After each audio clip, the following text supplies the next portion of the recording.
Destination Devy fam, it is that time. It is the NFL draft today. That day we've been waiting for oh so long. Feels like months, feels like years.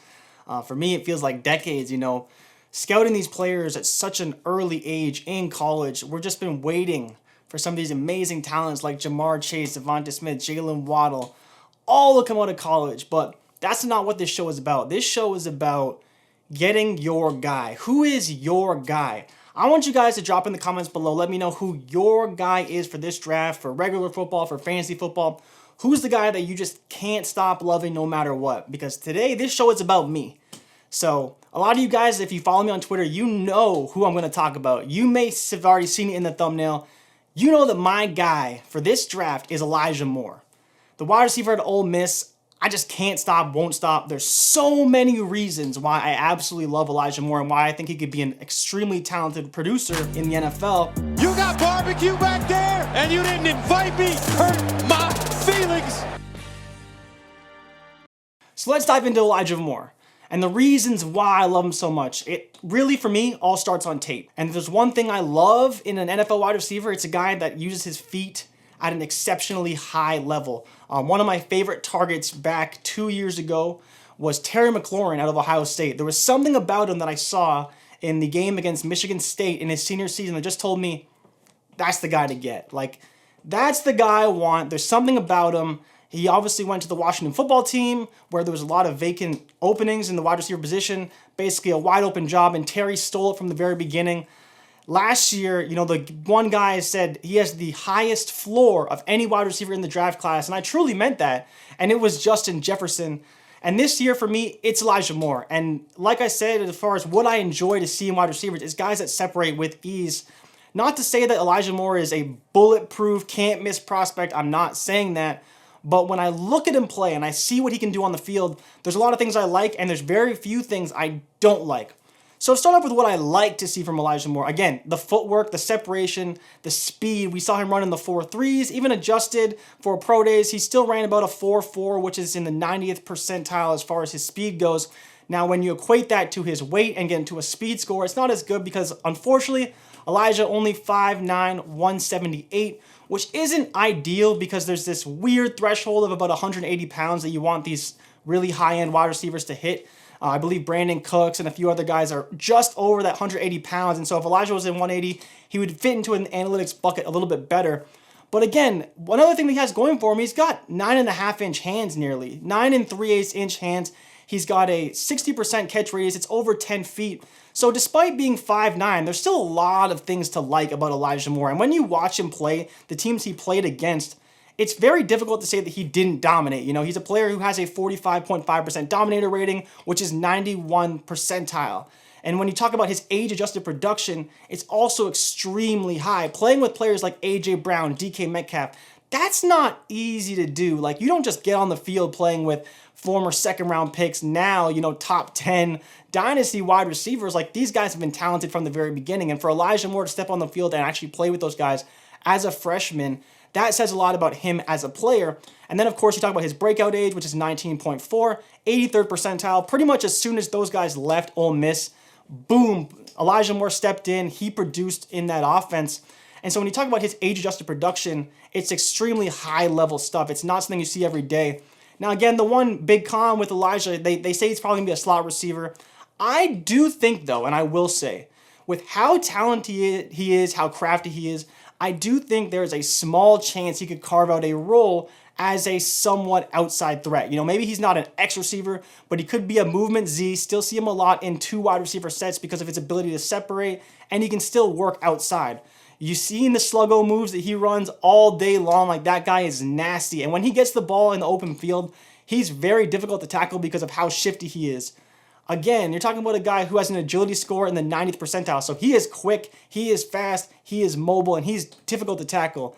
Now, again, the power isn't always going to be there. He's not going to break tackles like crazy, but it will be difficult to bring him down because it'll be difficult to catch him in open space. Now, like I mentioned, as far as his target share, his volume in that offense, he did have a 13.3 yards per reception, so that's a little bit lower. It's only 29th percentile compared to all wide receivers.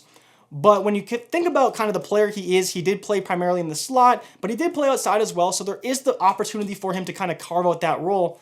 Now, the biggest thing for me is that he's probably going to get first-round draft capital. We're looking at teams like Tennessee, Green Bay, New Orleans, and I think there's other spots he could fit as well. Like my dream landing spot, and I mean my dream. I don't know how you guys feel about Elijah Moore, but if he somehow ended up in Tennessee, where he could be groomed and work with A.J. Brown even more. Like A.J. Brown is his dude. I don't know if you guys saw the video that Elijah Moore put out where it's DK Metcalf, Odell Beckham Jr., and A.J. Brown being like, Elijah, we love you. We wish you all the best. Keep grinding, keep working. You're going to be a star in the NFL. Like, those are three of the best wide receivers in the league, giving this dude a shout out saying, you're up next, like you got it. And that to me is really, it says a lot. And to know that so many people are already projecting him to be a first round pick. There was an analyst, I believe it was Daniel Jeremiah, who said that of all the teams he talked to, most of them had Elijah Moore as their fourth wide receiver on the board, which says a lot. We're talking about Rashawn Bateman, we're talking about Terrace Marshall, we're talking about Rondale Moore. Now the big three are probably Jalen Waddle, Devonta Smith, Jamar Chase. I'm not ready to put Elijah there, but I think when we talk about where these guys are going to go in our rookie drafts especially, there is a place for Elijah at the back of the first round. And I think if he does get first round draft capital, people are really going to need to consider this dude who really produced as a young player in college football. Can he do the same in the NFL?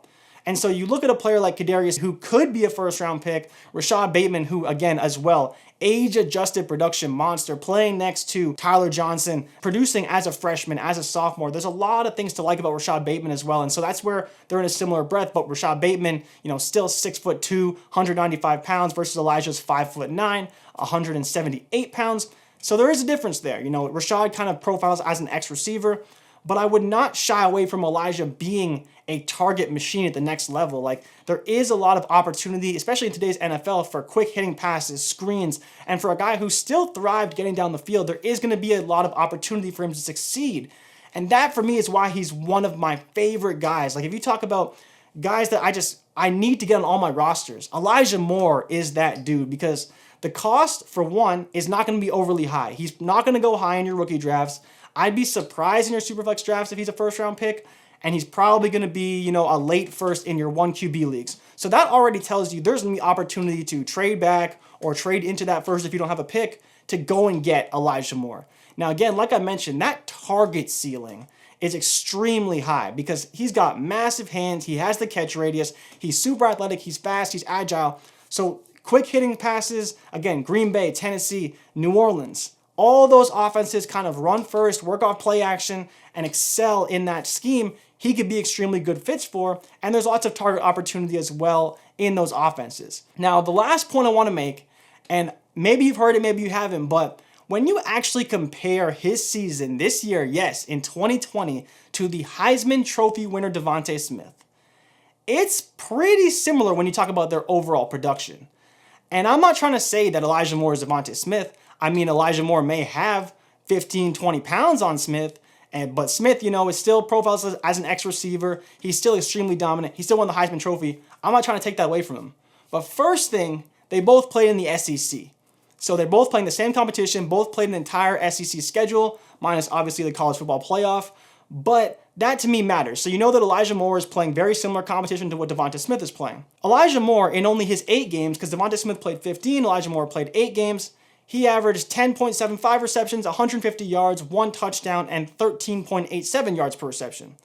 So when you actually break it down, Elijah Moore averaged more receptions, more yards, less touchdowns, and less yards per reception, kind of fitting into that profile of being a smaller guy, but can still catch the ball a lot, can still dominate, and can still score touchdowns. That's what I like to see. Even though Devonta Smith won the Heisman, even though he's an extremely talented wide receiver, you may get Elijah Moore, a player who produced at a similar level, who was younger, by the way. Devonta Smith doing that in his senior season versus Elijah doing it in his true junior season.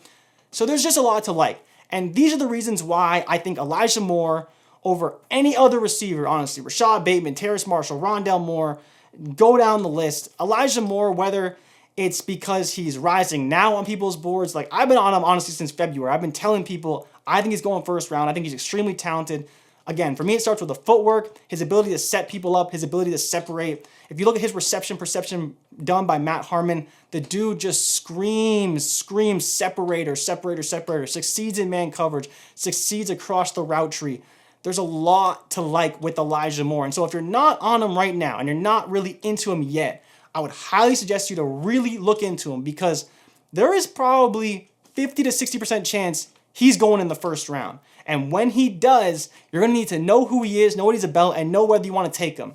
If it's for me, I am not leaving a single draft, if I can help it, without Elijah Moore, because I honestly do think he has a very high-end wide receiver 2, potentially even wide receiver 1 ceiling in the right offense.